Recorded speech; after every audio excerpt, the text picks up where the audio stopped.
Hey church, hope you're good. Just wanted to have a quick chat with you for a few minutes about the easing of the lockdown restrictions and some of the guidance that the government have issued to churches like ours that we're going to need to really think about and work out how we apply. So as you will know, from the 4th of July, technically churches are allowed to resume services. However, if you look at the small print, you'll realize that, for example, singing is not permitted. And I totally understand why singing is banned as well. We get it.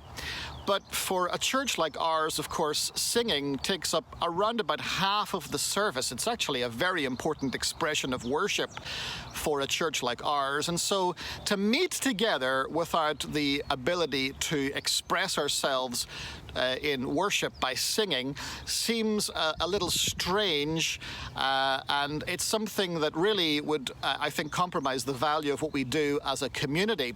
There's also various other guidelines in there as well about hygiene requirements. We are totally on it with all that stuff so that when the time comes and we do resume meeting in services, we've got all kinds of stuff planned out, one-way systems, hand sanitizers, face masks. I mean, you name it, we've got it taken care of. And by the way, the venues where we have been meeting as a church are all very happy for us to return again, so there are no issues there.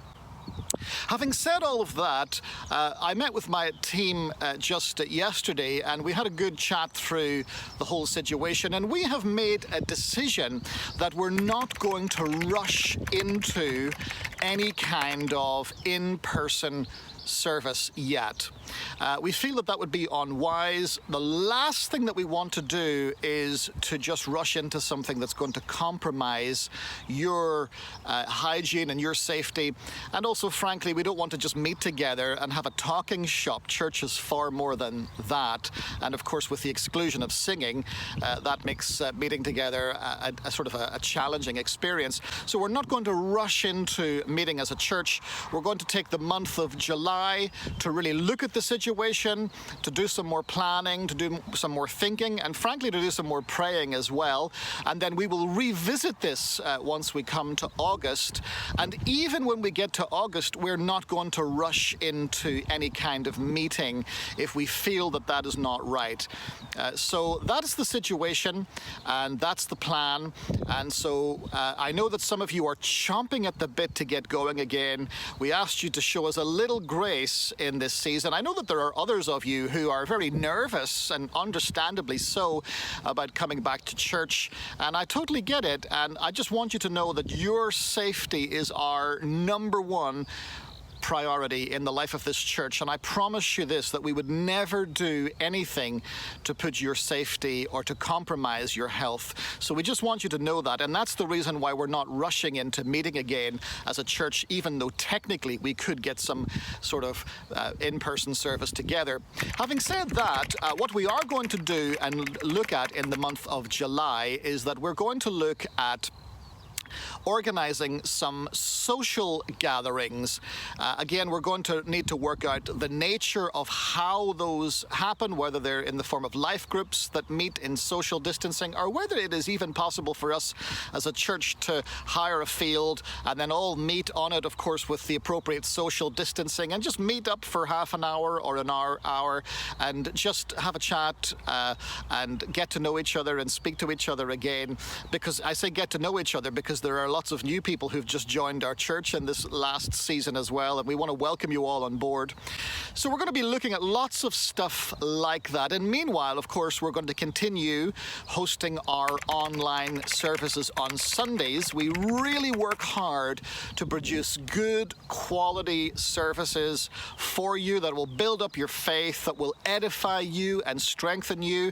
And we've had so much positive feedback from people who have said that those services have really helped them. So we're going to keep doing online church, and the truth is that no matter what happens in the future, online church is here to stay anyway. So that's going to be a part of the life of our church from here on in. So I wanted to give you a sense of where we're at. We're not going to rush into any decision. We're going to take our time, and we're going to prayerfully make this decision to get back again when we feel the time is right.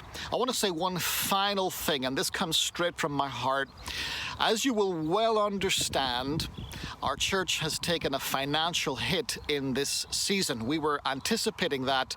It was to be expected. However, for us to get back to meeting again, we're going to need your help. And so we're going to be receiving a special Heart for the House offering that is going to be taking place for the next week. Over the next week, we're going to be really promoting that on our social media, and we're also going to be mentioning this in our services as well.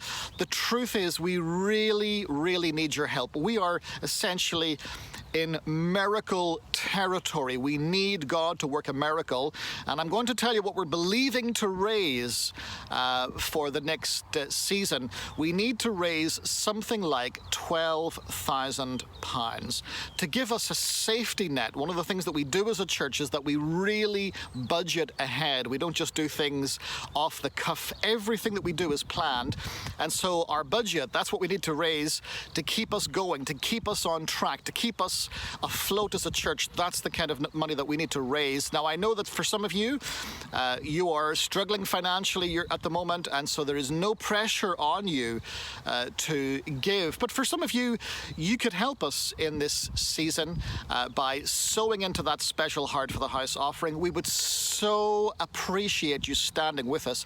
I cannot emphasize enough, and we have tried not to labor the point about offerings too much in this season, deliberately so, because we understand that people are under their own financial pressures as well.